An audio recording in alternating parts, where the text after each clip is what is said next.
بسم اللہ الرحمن الرحیم۔ السلام علیکم محترم ناظرین، جس وقت اللہ رب العزت نے آدم علیہ السلام کا مجسمہ مبارک بنایا اور اس میں روح پھونکی تو وہ روح اس جسم کے اندر مکمل داخل نہ ہوئی کہ اس مبارک جسم نے کھڑے ہونے کی کوشش کی اور غیر متوازن ہو کر دوبارہ زمین پر آ گرا، جسے دیکھتے ہوئے اللہ تعالیٰ نے فرمایا بے شک انسان بہت جلد باز ہے۔ یہی وجہ ہے کہ ہم انسان میں بہت جلد بازی ہے اور اس جلد بازی کی وجہ سے بہت سے ایسے کام کر جاتے ہیں جن کی وجہ سے ہم بعد میں شرمندہ ہوتے ہیں۔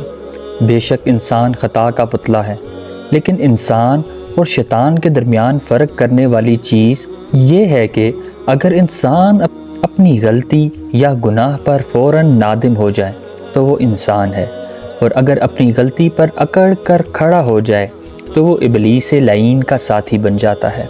ناظرین محترم، اللہ علیم الخبیر ہے، وہ جانتا ہے جو کچھ ہو چکا اس کو بھی اور جو کچھ ہوگا اسے بھی، کہ جس مخلوق کو وہ بنا رہا ہے اور پھر اس کے ساتھ نفسانی خواہش بھی بنا رہا ہے تو یہ گناہ بھی کرے گی۔ اصل امتحان یہ ہے کہ گناہ کرنے کے بعد ندامت کا اظہار یا معافی کا طلبگار ہوگا یا نہیں۔ محترم ناظرین، اللہ رب العزت اپنی مخلوق کی معافی پر بے حد خوش ہوتا ہے۔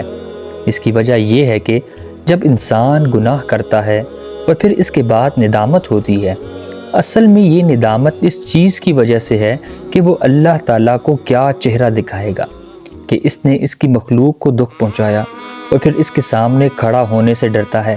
جب کسی انسان کی یہ کیفیت ہوتی ہے تو اللہ رب العزت اتنا خوش ہوتا ہے کہ فرشتوں کو جمع کر کے کہتا ہے، دیکھو تم تو کہتے تھے کہ یہ مخلوق تو زمین پر جا کر فساد برپا کرے گی، لیکن اس انسان نے نہ مجھے دیکھا، نہ زمین و آسمان بنتے دیکھا، نہ جنت و جہنم دیکھی۔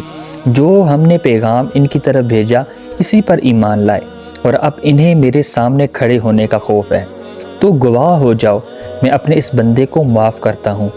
اس سے بھی بڑھ کر ایک حدیث میں ذکر ہوا کہ جب جوان مرد یا عورت میں سے کوئی توبہ کرتے ہیں تو اللہ تعالیٰ 40 دن تک مشرق تا مغرب، شمال تا جنوب قبروں میں سے عذاب قبر کو اٹھا دیتا ہے۔ اس سلسلے میں ایک حدیث ہے، آپ کے سامنے بیان کرنے کی سعادت حاصل کرتے ہیں۔ رسول اللہ صلی اللہ علیہ وآلہ وسلم نے فرمایا کہ بنی اسرائیل میں ایک شخص تھا جس نے 99 خون نہ حق کیے تھے۔ پھر وہ نادم ہو کر مسئلہ پوچھنے نکلا۔ وہ ایک درویش کے پاس آیا اور اس سے پوچھا، کیا اس گناہ سے توبہ قبول ہونے کی کوئی صورت ہے؟ درویش نے جواب دیا کہ نہیں۔ یہ سن کر اس نے اس درویش کو بھی قتل کر دیا اور 100 خون پورے کر دیے۔ پھر وہ دوسروں سے پوچھنے لگا۔ آخر اس کو ایک درویش نے بتایا کہ فلاں بستی میں چلا جا۔ وہ آدھے رستے میں نہیں پہنچا تھا کہ اس کی موت واقع ہو گئی۔ مرتے مرتے اس نے اپنا سینہ اس بستی کی طرف جھکا دیا۔ آخر رحمت کے فرشتوں اور عذاب کے فرشتوں میں باہم جھگڑا ہوا کہ کون اسے لے جائے گا، لیکن اللہ تعالیٰ نے اسے نصرہ نامی بستی کو، جہاں وہ توبہ کے لیے جا رہا تھا، حکم دیا کہ اس کی نعش سے قریب ہو جائے، اور دوسری بستی کو، جہاں سے وہ نکلا تھا، حکم دیا کہ اس کی نعش سے دور ہو جائے۔ پھر اللہ تعالیٰ نے فرشتوں سے فرمایا کہ اب دونوں کا فاصلہ دیکھو۔ جب وہ ناپا گیا تو اس بستی کو، جہاں سے وہ توبہ کے لیے جا رہا تھا، ایک بالش لاش سے نزدیک پایا، اس لیے وہ بخش دیا گیا۔ پھر آپ صلی اللہ علیہ وآلہ وسلم نے ایک اور جگہ فرمایا کہ مومن اپنے گناہوں کو ایسا محسوس کرتا ہے جیسے وہ کسی پہاڑ کے نیچے بیٹھا ہے اور ڈرتا ہے کہ کہیں وہ اس کے اوپر نہ گر جائے، اور بدکار اپنے گناہوں کو مکھی کی طرح ہلکا سمجھتا ہے کہ وہ اس کے ناک کے پاس سے گزری اور اس نے اپنے ہاتھ سے یوں اس طرف اشارہ کیا۔ اسی کے ساتھ ایک اور حدیث کا مفہوم بیان کرتے ہیں۔ وہ مفہوم اس حدیث کا کچھ اس طرح ہے کہ ایک دفعہ نبی اکرم صلی اللہ علیہ وآلہ وسلم نے فرمایا کہ ایک شخص اپنی سواری پر جا رہا تھا جس پر اس کا زاد راہ بھی موجود تھا۔ رستے میں آرام کی غرض سے اس نے اپنی سواری کو درخت کی ٹہنی کے ساتھ باندھا اور خود درخت کی چھاؤں میں لیٹ گیا۔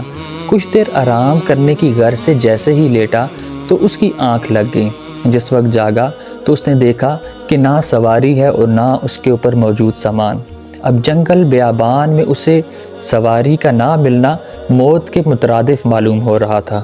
وہ ادھر ادھر بھاگا اور دیکھا اسے کہیں سواری کا پتہ نہ چلا۔ جب تھک ہار کے آ کے بیٹھا اور اپنی موت کا انتظار کرنے لگا تو بیٹھے بیٹھے اسے پھر نیند آ گئی۔ جیسے ہی کچھ دیر بعد اس نے اپنی آنکھ کھولی تو کیا دیکھتا ہے، سواری بما ساز و سامان اس کے سامنے کھڑی ہے۔ اب رسول اللہ صلی اللہ علیہ وآلہ وسلم کے فرمان کا مفہوم ہے کہ اس شخص کو جتنی خوشی ہوئی ہوگی، اس سے کئی زیادہ خوشی اللہ رب العزت کو اس وقت ہوتی ہے جس وقت بندہ اپنے رب کے ہاں توبہ کے لیے حاضر ہوتا ہے۔ ناظرین محترم، آپ نے دیکھا کہ اللہ رب العزت ہم سے کتنی محبت کرتا ہے، پر یہ انسان ہے کہ جو اپنے کریم رب سے دور ہے، اور باوجود اتنے غفور اور کریم رب کے بندے ہونے کے ہم پھر بھی اس کے پاس توبہ کے لیے نہیں حاضر ہوتے۔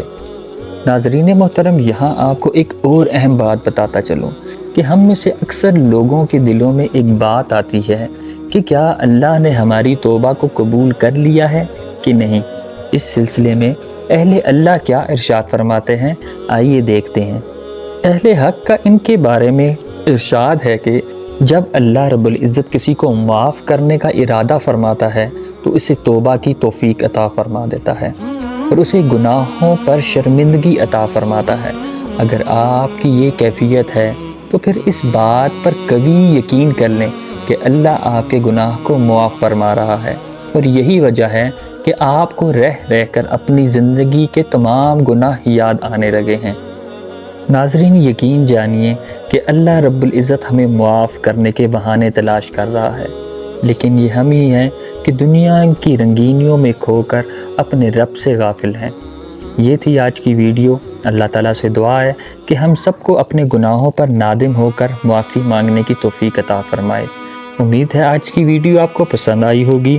ایسی مزید انفارمیشن ویڈیو کے لیے ہمارے چینل کو سبسکرائب، اس ویڈیو کو لائک اور بیل آئیکن پر لازمی کلک کیجیے گا۔ والسلام، اللہ ہم سب کا حامی و ناصر ہو۔